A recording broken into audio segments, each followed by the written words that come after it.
আসসালামু আলাইকুম everyone, welcome to my YouTube channel চাঁদপুরের কন্যা মায়াবতী। যে যেখান থেকে দেখছেন আশা করি ভালো আছেন। আলহামদুলিল্লাহ আমিও ভালো আছি। তো এই তো আমাদের গাছের কাঁঠাল পাড়তেছে। আসলে কাঁঠালগুলো এত বড়, এগুলা পাড়তে অনেক বেশি টাফ হয়ে যায়। তো এই কারণে আস্তে আস্তে দড়ি দিয়ে কেটে তারপর নিচে ফেলতেছে, না হয় নিচে পড়লে কাঁঠালগুলো ফেটে যায়। আর এই দিক দিয়ে আবার আরেকটা কাঁঠাল পেকে গেছে, তো ওইটাও নামিয়ে নিচ্ছে। তো সকালবেলা ঘুম থেকে উঠে বাচ্চাদেরকে নাস্তা করাইতেছি। আমার বাবা বাজার থেকে পরোটা আনছে আর ভাজি আনছে, ওটা দিয়ে ওদেরকে নাস্তা করাইতেছি। আমার মা আবার এই দিক দিয়ে কাউনের চাইলের নাস্তা রান্না করতেছে। আপনারা হয়তো অনেকে চিনেন, আবার অনেকে চিনবেন না। কাউনের চাল নাস্তা অনেক বেশি মজা লাগে। তো আমার আম্মা ওগুলা রান্না করতেছে আর ওনার পাশে বসে আছি আমি। আসলে বাবার বাড়িতে আসলে কেন জানি আলসেমি লাগে, কোনো কাজ করতে ইচ্ছে করে না। অথচ নিজের সংসারে তো মোটামুটি সব কাজই করি, কোনো আলসেমি করি না। কিন্তু বাবার বাড়িতে আসলে কোনো কিছুই করতে ইচ্ছে করে না, সারাদিন মোবাইল টিপাটিপি করি, এতটুকুই। তো এই তো নাস্তা হয়ে গেছে, আমি পরোটা দিয়ে নাস্তা দিয়ে খাচ্ছি। এই দিক দিয়ে আবার আমার আম্মা কাঁকরোল দিয়ে মাছ দিয়ে রান্না করতেছে। রান্না বান্নার ভিডিও একদম ডিটেলসে নিতে পারি না, দেখা গেছে একটু সরে যায়, এখান দিয়ে আবার আমার মা রান্না করে ফেলে।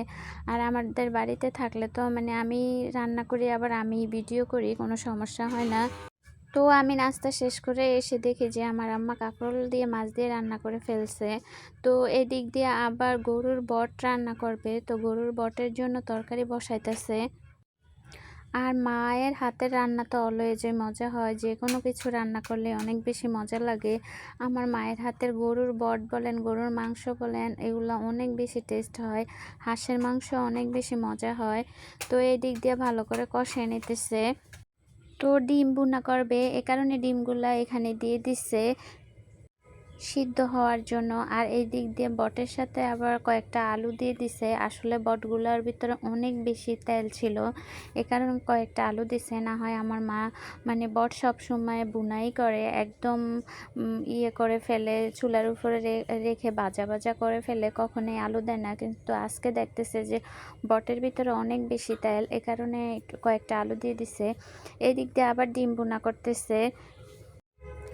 আসলে এখনকার যুগের মেয়েরা তো সারাদিন মোবাইল ঘাটাঘাটি করে, ভিডিও বলেন ছবি বলেন সব কিছু তোলে। বাট আমি একটু অন্য টাইপের ছিলাম, এখন সবার সামনে দেখা গেছে ভিডিও করতে একটু আনইজি ফিল করি। আমার নিজের কাছে কেন জানি একটু লজ্জা লাগে, এ কারণে মানে সব কিছু ভিডিও করতে পারি না।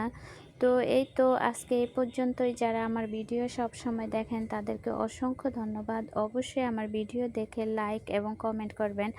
আপনাদের লাইক এবং কমেন্ট পেলে আমি অনেক বেশি উৎসাহিত হয়ে আরও অনেক ভিডিও দিব আপনাদেরকে ইনশাল্লাহ। তো এ পর্যন্তই, সবাই দোয়া করবেন। আল্লাহ হাফেজ।